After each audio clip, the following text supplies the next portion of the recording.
OYO rooms ಅಂದ್ರೆ ನಿಮಗ್ ಮೊದಲು ಏನ್ ನೆನಪಿಗೆ ಬರುತ್ತೆ?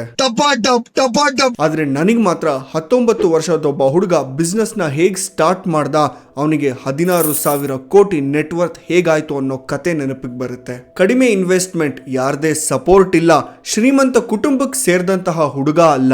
ಈ ಕತೆ ಓಯೋ ರೂಮ್ಸ್ ನ ಫೌಂಡರ್ ರಿತೇಶ್ ಅಗರ್ವಾಲ್ ಅವ್ರದ್ದು. ಫ್ರೆಂಡ್ಸ್, ನೀವೇನಾದ್ರೂ ಬಿಸ್ನೆಸ್ ಮಾಡ್ತಿದ್ರೆ ಅಥವಾ ಬಿಸ್ನೆಸ್ ಮಾಡಬೇಕು ಅನ್ಕೊಂಡಿದ್ರೆ ಈ ವಿಡಿಯೋನ ಕಂಪ್ಲೀಟ್ ಆಗಿ ನೋಡಿ, ನಿಮ್ಗೆ ಉಪಯೋಗ ಆಗಬಹುದು. ರಿತೇಶ್ ಹುಟ್ಟಿದ್ದು ಒಡಿಸಾದ ಭೀಷಮ್ ಕಟ್ಟಕ್ ಅನ್ನೋ ಊರಿನಲ್ಲಿ. ಇವರ ತಂದೆ ತಾಯಿಗೆ 4 ಜನ ಮಕ್ಕಳು, ಇವರು ಕೊನೆಯವರು. ತಂದೆ ಒಂದು ರೇಷನ್ ಅಂಗಡಿ ಮಾಲೀಕ. ರಿತೇಶ್ 6ನೇ ಕ್ಲಾಸ್ ಅಲ್ಲಿ ಇರಬೇಕಾದ್ರೆ ಅವರ ಸ್ಕೂಲಲ್ಲಿ ಒಂದು ಕಂಪ್ಯೂಟರ್ನ ನೋಡ್ತಾರೆ. ಅವ್ರ ಟೀಚರ್ ಹತ್ರ ರಿಕ್ವೆಸ್ಟ್ ಮಾಡಿ ಕಂಪ್ಯೂಟರ್ ಕಲಿಯಕ್ಕೆ ಶುರು ಮಾಡ್ತಾರೆ. ಹಾಗೆ ಮೆತ್ತಗೆ ಕೋಡಿಂಗ್ನ ಕೂಡ ಕಲಿಯಕ್ಕೆ ಶುರು ಮಾಡ್ತಾರೆ. ಒಂದಿನ ಅವ್ರ ಅಕ್ಕನ ಕಾಲೇಜಲ್ಲಿ ಆಂಟ್ರಪ್ರಿನರ್ ಸೆಮಿನಾರ್ ನಡೀತಿರುತ್ತೆ. ಅದನ್ನ ಬಂದು ಅವರಕ್ಕ ರಿತೇಶ್ ಹತ್ರ ಹೇಳ್ತಾರೆ.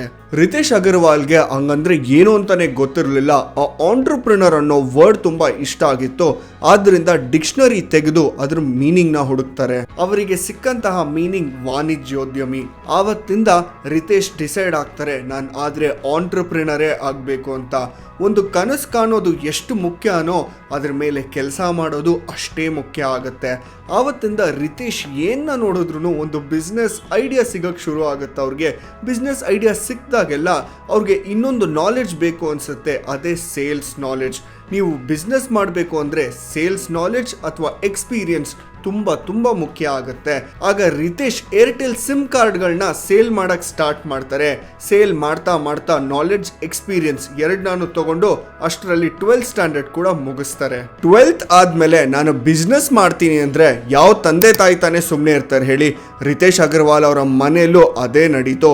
ಅವ್ರ ತಂದೆ ತಾಯಿ ಬಿಸ್ನೆಸ್ ಎಲ್ಲ ಬೇಡ, ನೀನು ಹೋಗಿ ಇಂಜಿನಿಯರಿಂಗ್ ಮಾಡು ಅಂತ ಕಾಲೇಜಿಗೆ ಸೇರಿಸ್ತಾರೆ. ತಂದೆ ತಾಯಿ ಮಾತಿಗೆ ಗೌರವ ಕೊಟ್ಟು ರಿತೇಶ್ ಕಾಲೇಜ್ ಜಾಯಿನ್ ಆಗ್ತಾರೆ. ಅಲ್ಲಿ ಮಕ್ಕಳು ರೋಬೋಟ್ಸ್ ಥರ ರಾತ್ರಿ ಹಗಲು ಓದೋದು ನೋಡಿ ನನಗಿದು ಮಾಡೋಕ್ಕೆ ಆಗಲ್ಲ ಅನ್ನೋದು ರಿತೇಶ್ಗೆ ಅರ್ಥ ಆಗುತ್ತೆ. ಟೈಮ್ ಸಿಕ್ಕಾಗೆಲ್ಲ ಅಥವಾ ವೀಕೆಂಡಲ್ಲಿ ಪ್ರತಿ ವಾರ ರಿತೇಶ್ ಡೆಲ್ಲಿಗೆ ಹೋಗಿ ಆಂಟ್ರಪ್ರಿನರ್ ಸಮಿಟ್ಗಳನ್ನ ಅಟೆಂಡ್ ಮಾಡಕ್ಕೆ ಶುರು ಮಾಡ್ತಾರೆ. ಸಾಕಷ್ಟು ಇಂಟರ್ನ್ಶಿಪ್ಗಳನ್ನ ಮಾಡ್ತಾರೆ. ಇಂಟರ್ನ್ಶಿಪ್ ಮಾಡಬೇಕಾದ್ರೆ ಬೇರೆ ಊರುಗಳಿಗೆ ಹೋಗಿ ಉಳ್ಕೋಬೇಕಾಗತ್ತೆ. ಆದರೆ ರಿತೇಶ್ ಹತ್ರ ಹಣ ಇರೋದಿಲ್ಲ. ಒಂದಷ್ಟು ಹೋಟೆಲ್ಗಳಿಗೆ ಇಮೇಲ್ ಬರೆದು ರಿಕ್ವೆಸ್ಟ್ ಮಾಡಿದ್ದಕ್ಕೆ full video the info monster YouTube channel ಅಲ್ಲಿ ಅಪ್ಲೋಡ್ ಆಗಿದೆ, ನೋಡೋದ್ ಮರಿಬೇಡಿ.